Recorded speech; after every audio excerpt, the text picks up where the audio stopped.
Welcome to Flow of Miracles month energy reading. This month's energy is the Ace of Swords reversed.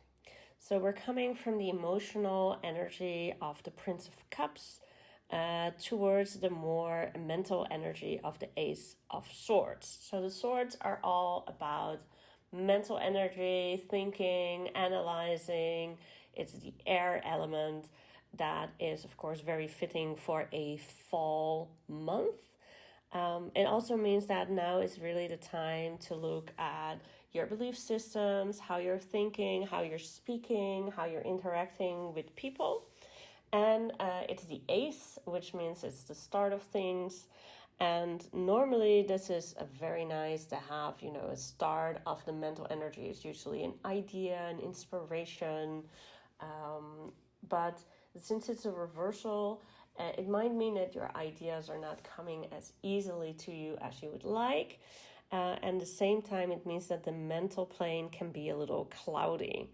So definitely the do's for this month is to seek clarity. If you feel that there's a lot of subconscious energy running in your life, you have no idea why you're acting like you're acting or why you're suddenly saying something or becoming more angry than you usually are.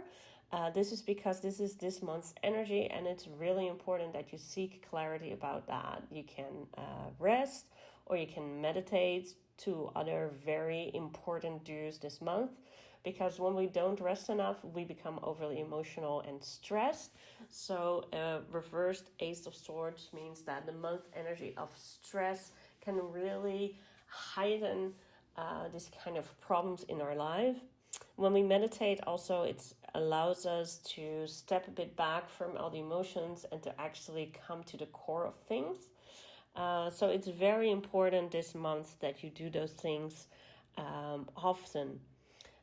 Especially in the darker days, it's usually not so hard to rest, because that kind of makes me feel that coziness and a warm bed is the place to be. So just indulge that a little bit and make sure that you keep a good eye on your stress levels, any subconscious things moving you towards destructive patterns.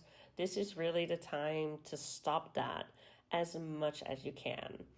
So the don'ts are also very clear. Don't be impatient. When the Ace of Swords is upright, it's fast action, it's severing the knot. But when it's reversed, usually the advice is to take a deep breath, to wait a little bit, to understand that now is not the time for fast decisions, because they might not give you the results you like, and to understand that the consequence of impatience can be higher than you are willing to pay.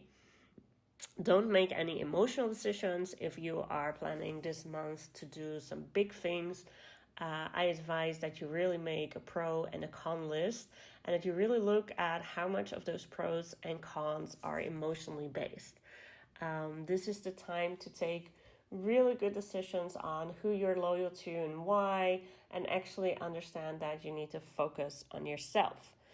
All in all, this is really not the most happy energy to be around this month.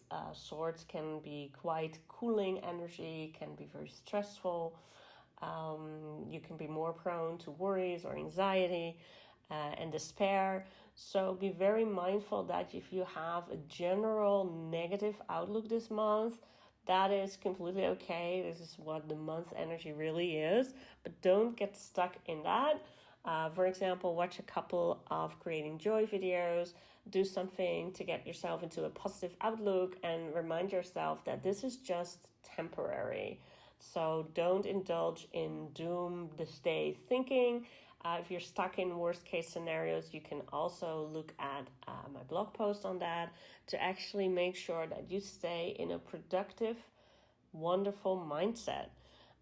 It's all normal to sometimes have a month where more negative emotions or emotions that we see as negative crop up, but it's up to us to deal with them and to process them and to make sure that they do not ruin our decisions or ruin our lives. So while it's not the most easy month, I highly recommend that this month you seek clarity, you rest and you meditate. You don't get too impatient. get stuck in emotional decision making or despair and actually make the best of your month. Have a happy October.